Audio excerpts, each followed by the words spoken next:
Ooh, that smooth jazz coming at you once again. How now, brown cow. Always got to come in with those Ron Burgundy references. I've been told it's almost like a signature, so hopefully you like it. I'm Sven Hansen. Welcome back to Hometown Brawn, episode 2. So we're back. For those of you that are joining me today, I talked about last time what we were about. Quick recap about what we do here. My name is Sven Hansen. I'm a serial entrepreneur. I'm a podcast host. I'm a marketing professor at a local college here in Barrie. And I'm using this as a platform, as more of a sounding board for us entrepreneurs to get together, collaborate, talk about real issues, hardships, successes, and all of the like. Today we're going to have Daniel Ditommaso, my personal barber and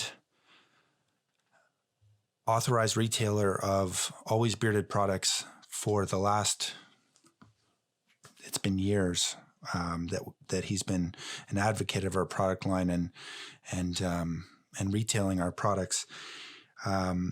We're going to hear from him about what he's doing during this time to not only work on his business, but actually grow his business with a second location. So we're going to save that to the end, and we're going to hop into that at the end. But first, I wanted just to talk a little bit about my system here and what Hometown Brawn is all about. So Hometown Brawn, really, like I said, it's a sounding board for entrepreneurs, but it's also an homage, as they say, to entrepreneurs and business owners that operate their businesses in small communities, not just here locally in Simcoe County, Ontario, but across Canada, across the US, across the world.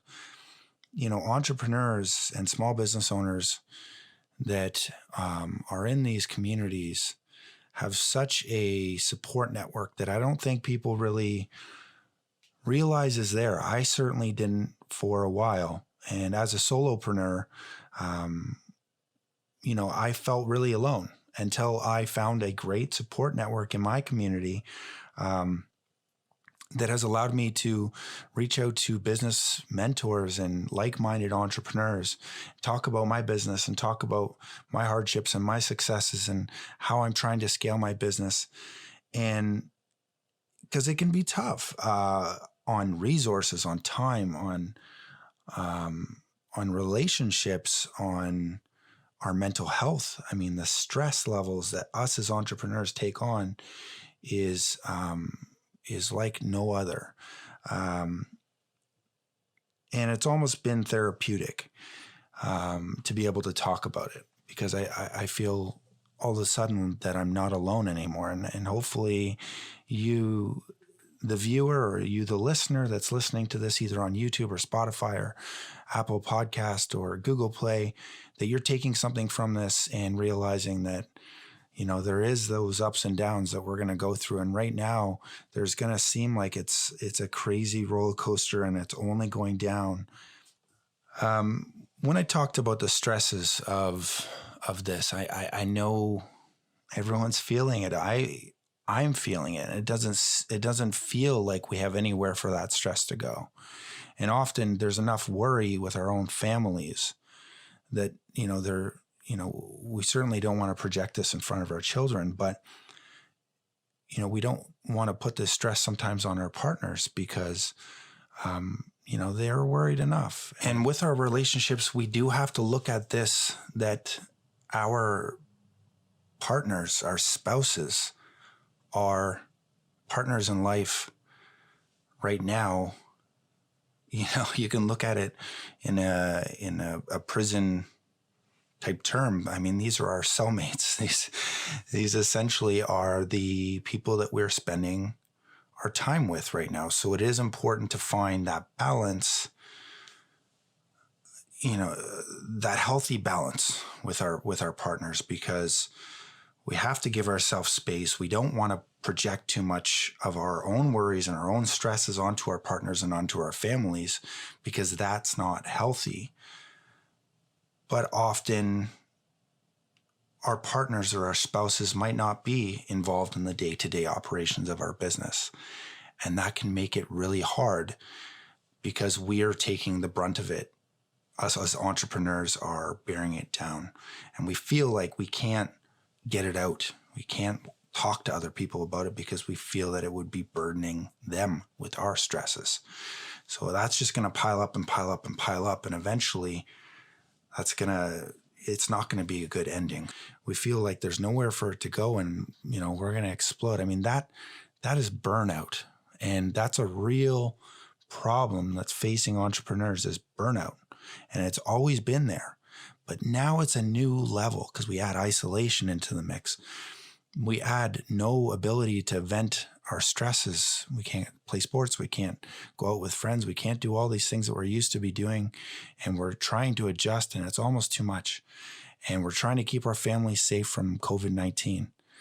And I call this COVID-19 burnout. This is what I've coined it as COVID-19 burnout. And it's terrible. And we have to avoid it.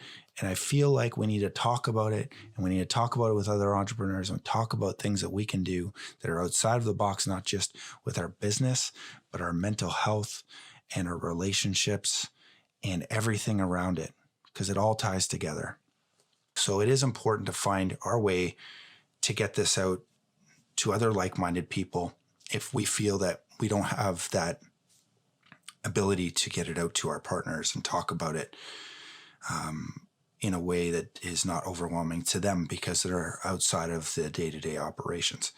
Now, I do give it up very much to those that have spouses that are running day-to-day operations with them in a business, and they're able to both help you with your business and help you with your life. And I know it can be really hard right now in those times because we've got the work-life balance is all intermixed. There's no balance. It's all together. So we have to, and before I get into this thought too much, I give it up to everyone right now that is going out and is being a entrepreneur, a parent, a teacher, in our day-to-day lives. I mean, we're adding more to the plate than I think we've ever done.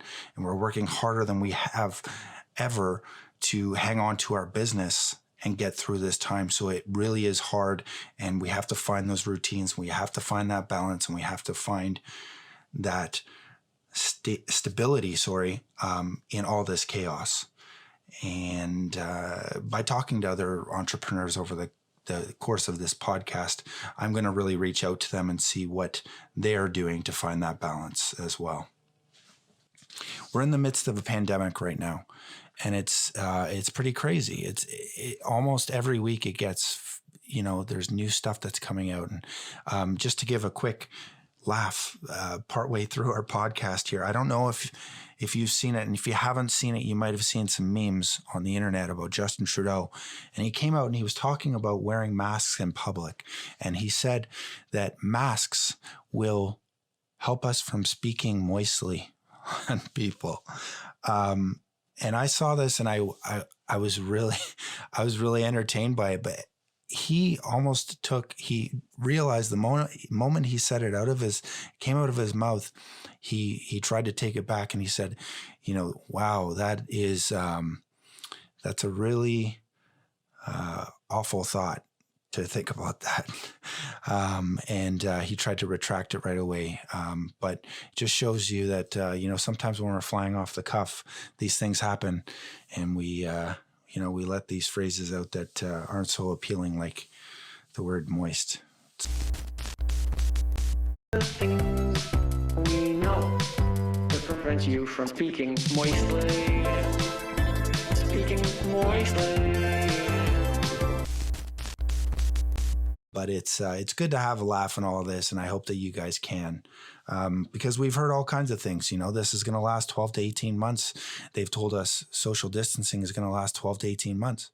So don't we have to start settling in and realizing that while the government is scenario planning, we need to scenario plan for our own businesses. We have to understand that there has to be a best case, a middle case, and a worst case scenario. And we need to plan a scenario for all three of those. And we have to stop thinking that this is just a short thing. We're going to get over this in a few months, because it could be a year. It could be 12 to 18 months, like Justin Trudeau has said. And so we have to realize that our business has to change. The way that we communicate with our customers has to change.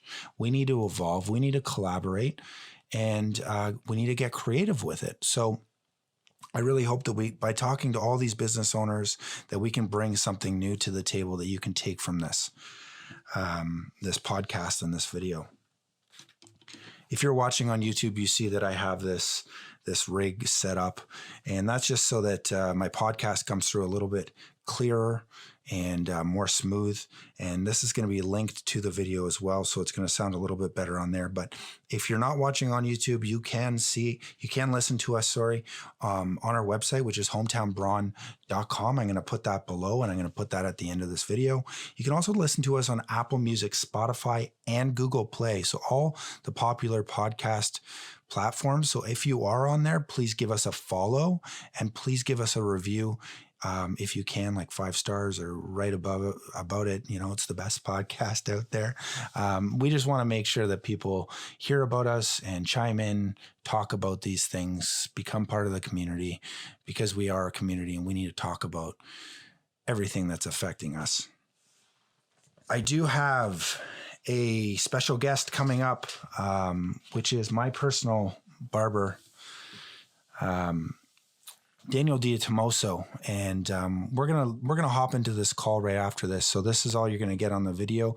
We're gonna hop into this call in a second here, and we're gonna talk with Daniel, because he's been my barber for years, and he's been an authorized retailer. Like I said, I've always bearded products for years, and he has a really, really interesting story. He's, quick backstory on him. He's traveled around the world as a stylist to stars, celebrities, Fashion Week. They've flown him out to all of these fashion weeks and styling models as they come out, because he's a very sought after hairstylist, and then he turned into a barber. And now he's a business owner. He's decided to hang up his tools and come to Barrie. He loves the hometown vibes we've got here. And, he wanted to set up a community for his family here, start up his business. And we're going to talk about what he's doing. He's actually expanding in all of this, and he's going to come out of this even stronger than he was going into it. So we're going to hop into that right now. Thanks so much. And hope you enjoy our interview here, our first interview. All right. So really great to have you, Daniel. As you can see, my beard and my hair and myself miss you very much. Being in your chair every 2 weeks has become part of my ritual. So, it's certainly been hard for me, but really great to see you. How are you today? I'm great, buddy. It's good to see you too, man. It's good. As much as you're missing me, I'm missing all of you guys too. Yeah. Well, happy Easter. Yes, happy Easter to you. It was a really good weekend for me, because I think we forget to take inventory of what we should be grateful for. It was really good to be around the family this weekend, and just kind of block out everything else, right? Absolutely, yes. Yeah. It's crazy how we have to be forced to take time out to enjoy the little things in life, right? That's right. That's definitely right. Nice to have the time to do it. That's right. Well, I talked about missing you and being in the chair, and my beard and my hair missing you. Quickly, I just wanted to see if there was any tips that you can give me and maybe the listeners and the viewers of how they can trim up the beard a little bit and the hair, so it's not all connecting and we don't look like we're in Jumanji. Right. Right. I mean, I think over the last couple of weeks, just seeing the amount of people trying to do stuff on their own that have not worked out quite well for them. Right. Things always look a little easier when you're watching people do it. Mm-hmm. So my advice is less is more, for sure.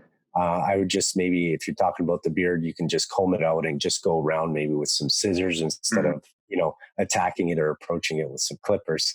Sure. Maybe it's a little safer to do.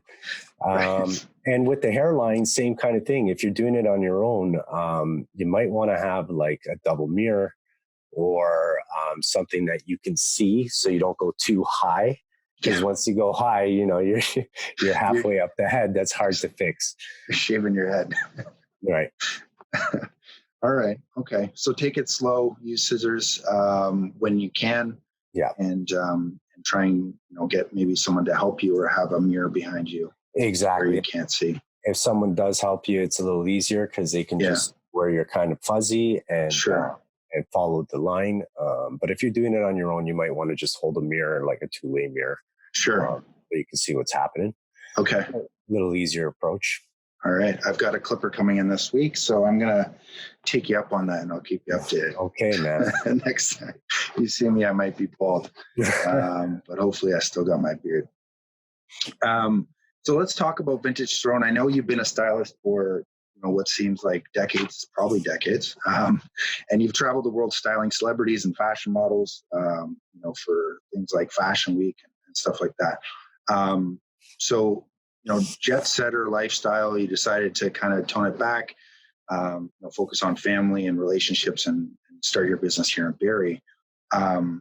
What made you want to set up shop here and call Barrie your hometown? Actually, that's a great question. We've been living here in Barrie this is going on 11 years now. Okay. The first six or so, we were commuting. It was back and forth every day. I had businesses in the city, and I was blessed to travel the last 20 plus years doing runway and stuff.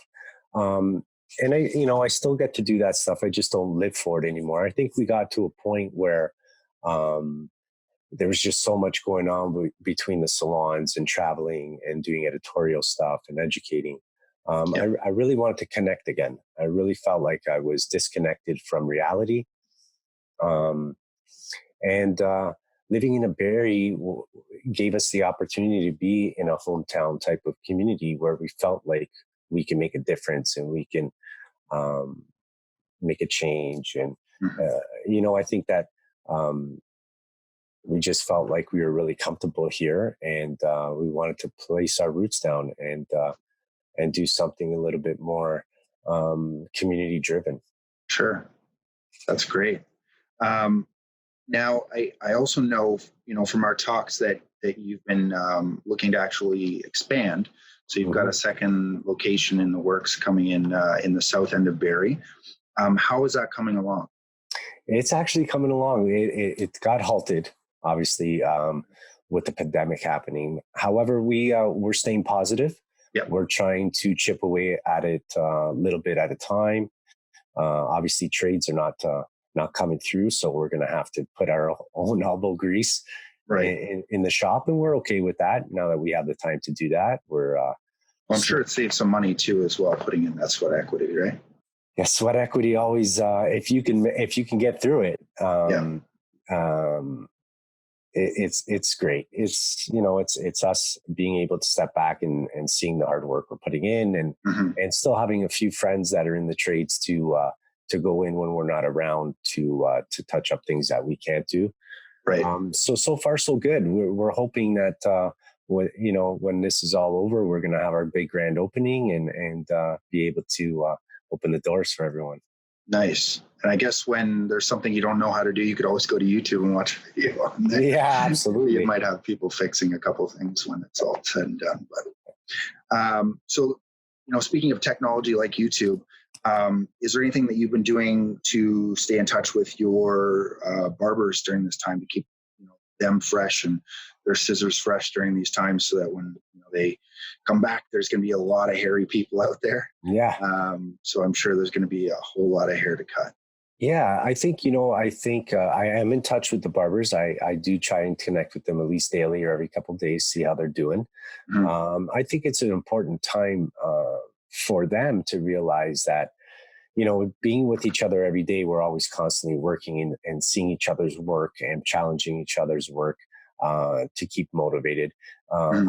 I did mention to the guys, this is a time to actually research, go Yeah. online, see other people's work, maybe try some stuff. They all have their mannequins at home, Yeah. and their tripods and scissors. So for the first couple of weeks, I wanted them to just kind of feel like they're going to different classes.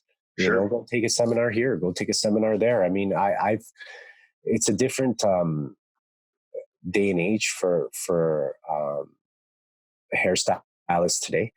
Yeah. They have a lot more opportunity to just go online and research their favorite barbers or stylists and see what's happening in fashion at the click of a button. Whereas when I first started out 25 plus years ago, I had to get on a plane. I had to get on a plane. I had to spend my own money, get to where I had to go, do the class, come back, teach other people. And I think that part of it was a really big connection that is slowly disappearing, that hopefully never disappears in our industry, because I do think one-on-one education is super important too. Sure. Of course.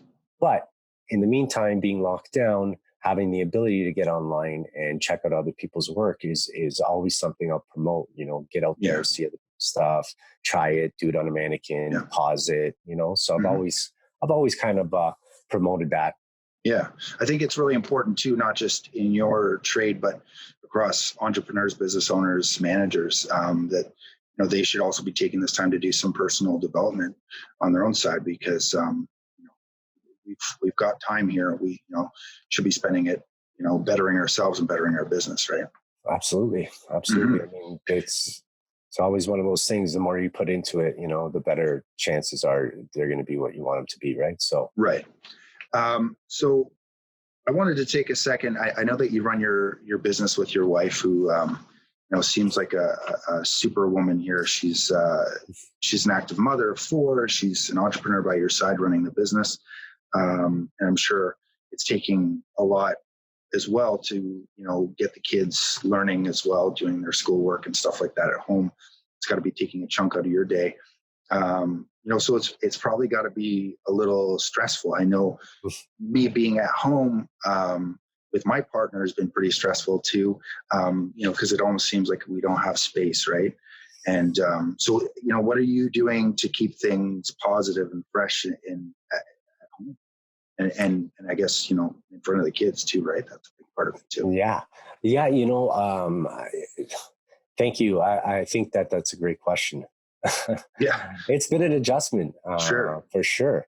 I think, for myself, always constantly being around people, I see almost 100 people a day coming through the business at any given time, give or take. So a lot of conversations, a lot of talking.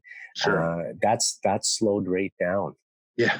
Being at home. However, I truly am blessed. We have 4 kids, and our lifestyle's super busy, but I do have 3 teenagers that are a little more self-sufficient, and they're big helps with their little sister, and they seem to be getting a little bit more on a routine now that school kind of placed some work on their plate. So that the last week or so has been a little easier.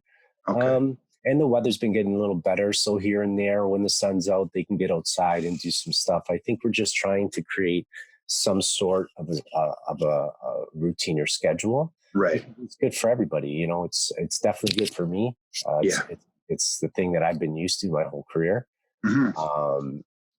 And I think that being on a little bit more of a schedule or routine is good and healthy for everybody. So that's what we're trying to do. And then in our gaps, in our mean times, that's when we start doing like lots of creative stuff. Sure. We just had Easter, so the kids were baking and cooking and coloring. Today I think they're painting cabinets and nice, and doing some stuff like that. So we just have little projects here and there that once schoolwork's done. Yeah, I think it's important to stay busy and have that routine, because I think for the first few weeks, everyone was like, what do we do? Walking around aimlessly, right? Yeah. Not knowing Zombies. what to do. So I think now it's starting to feel like a little bit more of a routine, but I can't wait to get back in and start doing some hair. I'll tell you that much. I bet. I bet. Well, I always like to leave things off, and I don't want to take too much of your time. On a positive note, I know that it's really important, especially during these times when there's so much negativity going around. It's really important to keep things positive and optimistic. So, one thing I keep telling myself is to not get so stressed out over the things that we can't control, and focus on the things that we can control. So, give me some hints, I guess, of things that you're working on in your business, to stay in touch with your current customers and stuff like that, and maybe other business owners might be able to hear. Yeah, I think, this is the time where, for myself, I'm actually doing a lot of sitting down and researching, which is not a lot of, I don't have a lot of that time to do that. So it's giving me the opportunity to really focus on my education and breaking down education. And we're obviously busy with the other shops. So lots of marketing, building another, Instagram handle, website is finally getting some attention again. So we're just trying to, all the little holes that we used to always say that we wish we had more time to focus on. We're trying to focus on those things and, chip away at little things that we have on our to-do list. And we do have something really exciting that we're probably going to launch within the next day or two to connect with our clients during these frustrating times. Sure. I see a lot of our clients are getting frustrated with feeling raggedy and not being able to get out and before it gets too out of control. Hopefully I can give them some tips.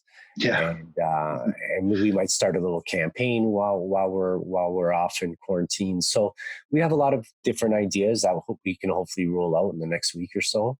That's great. That hope to keep our clients, close and to know that we're thinking about them and any ways that we can help them during this time, we will definitely try and do that. That's great. How's the website coming along? I know that a lot of businesses are playing catch up now that everything's online, that they're, just kind of stumbling to get the ball moving with their website and stuff like that. But how are you guys doing? You know what? We're doing fantastic. We finally were able to collaborate with the right people, and we have Arlo Media doing our web design, and he's a client of ours and a really, really good friend of ours. So we're giving him a little bit more creative freedom to kind of put our page together. We want it to be simple, but still kind of get to the point of who we are and what we are set out to do. And it's starting to come along. We're ready to launch that within the next week or so, hopefully. And hopefully when all this clears, all the dust is gone, our doors are open. We got new websites, we got signage, we got all the, the brand collaboration happening, and we're excited. Well, I'm glad that you're taking this time to really put the pieces together and you'll be ready to hit the ground running by the sounds of it. Yeah, man. Yeah. We're looking forward to cutting some hair. That's good. Well, I won't take too much any more time. Really appreciate you today coming in and chatting with us. I can't wait to be sitting in your chair again. Yeah, sure. Thank you for having me, and thank you for all the hard work that you're doing. I think this is a pretty cool thing that you're doing, and I think it's important. Sometimes it's just cool just to talk to each other. And then having other people listening in is a bonus. For sure. But it's nice to see you, man. You're looking good. So far, you're still looking good, man. Thanks so much. I've been hitting the exercise bike a little bit, so I'm not putting on that 50 pounds that a lot of people are talking about, right? That's important, man. Yeah. Thankfully, I have the 4 kids that keep me running. That's right. All right. Take care of yourself. Stay healthy and say hi to the family. Thank you. All right. Cheers. Take care. Before I leave you for the day, I just wanted to give a shout out and a thank you from the bottom of my heart to all of our frontline healthcare workers and essential workers out there for all that you do. Thank you so much. To my fellow entrepreneurs, thank you for listening. Keep powering through. Stay positive, stay optimistic, and stay hungry. Thank you for subscribing below to our channel, listening to us on Apple Music, on Google Play, on Spotify, and we'll see you next week.